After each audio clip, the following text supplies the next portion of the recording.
ভুয়া প্রধানমন্ত্রীকে ভুয়া স্লোগান দেওয়া যাবে, যাইতে পারতে হবে।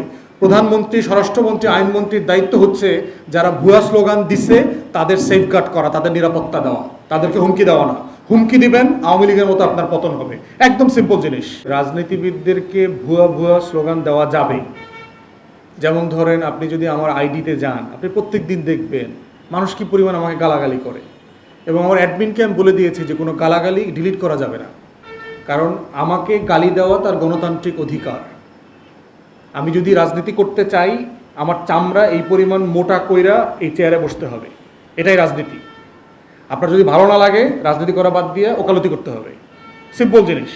আপনি লন্ডনে ফিরে যান, যে শিলং থেকে আসছেন উনি শিলংয়ে ফিরে যাবেন, যিনি কোর্ট থেকে আসছেন উনি কোর্টে ফিরে যাবেন, সবাই যার যার জায়গায় চলে যান যদি আপনার চামড়া এগুলো আঘাত লাগে। রাজনীতিবিদদেরকে সব ধরনের গালি দেওয়া যাবে, সারা দুনিয়াতে এটা প্রমাণিত।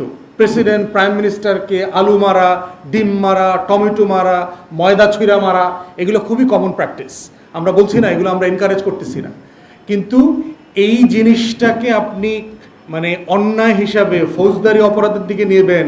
আওয়ামী লীগ আমলে যেটা করছে, 10টা-20টা ছাত্র দলের গুন্ডা পান্ডা পাঠায় দিবেন, এরপরে পোলামার পান্ডে ওখানে পিটাইবেন, এইটা গণতন্ত্র না। ভুয়া প্রধানমন্ত্রীকে ভুয়া স্লোগান দেওয়া যাবে, যাইতে পারতে হবে। প্রধানমন্ত্রী, স্বরাষ্ট্রমন্ত্রী, আইনমন্ত্রীর দায়িত্ব হচ্ছে যারা ভুয়া স্লোগান দিছে তাদের সেফগার্ড করা, তাদের নিরাপত্তা দেওয়া, তাদেরকে হুমকি দেওয়া না। হুমকি দিবেন, আওয়ামী লীগের মতো আপনার পতন হবে। একদম সিম্পল জিনিস। গত 24-এর আন্দোলন আপনারা সবাই কাভার করছেন, কোথায় ট্রিগার করছে দেখেন। কোটায় চাকরি মুক্তিযোদ্ধার নাতি নাতনিরা পাবে না তো রাজাকারের নাতি নাতনিরা পাবে? মনে নাই হাসিনা কইলো পরে? এই সিম্পল খোঁচানি। রাজনীতিবিদদেরকে এই সহনশীলতা, ওই জন্য বলেছি গণতন্ত্রের রাজনীতি মানে হলো চামড়া মোটা থাকতে হবে, আপনার গালি শুনতে পারতে হবে, গালি শোনার মতো ধৈর্য থাকতে হবে, এবং গালি কেন দেয় মানুষের এই কষ্টটা বুঝতে পারতে হবে। মানুষ আনন্দে থাকলে গালি দেয় না, মানুষের ভিতরে কষ্ট আছে, এটা বুঝতে হবে যে কেন আপনাকে ভুয়া ভুয়া স্লোগান দিচ্ছেন। অতএব এই ভুয়া স্লোগান দেওয়াটা জাস্টিফাইড, ন্যায্য। তাদের কাউকে বিচার করা, ফৌজদারি অপরাধ, ধরপাকড় করা, এই কোনো দিকে যাওয়ার নাম হলো ফ্যাসিবাদ। অতএব সাবধান, এই দিকে পা বাড়াবেন না, এবং এই দিকে পা বাড়াইলে ভুয়া স্লোগান কিন্তু ঠেকাইতে পারবেন না। এত লক্ষ লক্ষ মানুষ ভুয়া স্লোগান দিবে, স্টেডিয়ামে ভুয়া স্লোগান দেয় নাই, কয়জনে ঠেকাইবেন, কত লক্ষরে গ্রেফতার করবেন?